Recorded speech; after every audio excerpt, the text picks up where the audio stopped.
好，咁今日會講解係我哋 Dulcida 第二代 Gen 2嘅 Wallbox 點樣用藍牙去做一啲設定。咁首先着咗機先。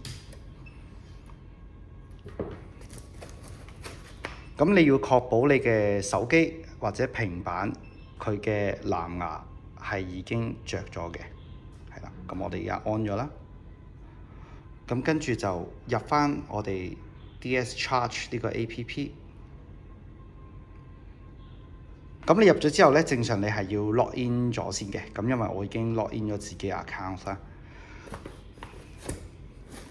咁你可以睇返你部機嗰個生產序號。咁譬如佢嘅尾數係60888。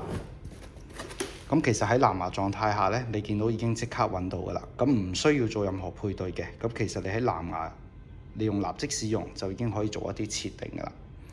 咁例如喺參數設定呢個位咧，入邊就會有一啲 setting 可以俾你校嘅。咁例如工作電流啦，咁我哋譬如可以降低呢個電流嘅上限啦。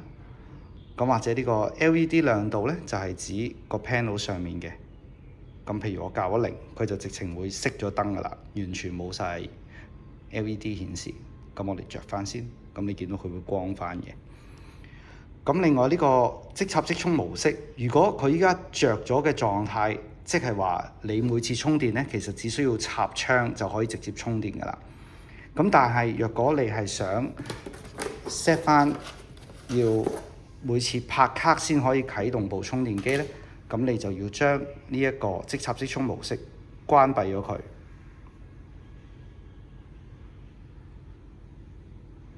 好，咁佢撈完之後，咁你每次咧要充電之前咧，咁你只需要將張 RFID 卡拍翻呢個位度，咁你就見到佢會着咗呢個綠燈嘅狀態，即係話表示佢已經隨時可以充電。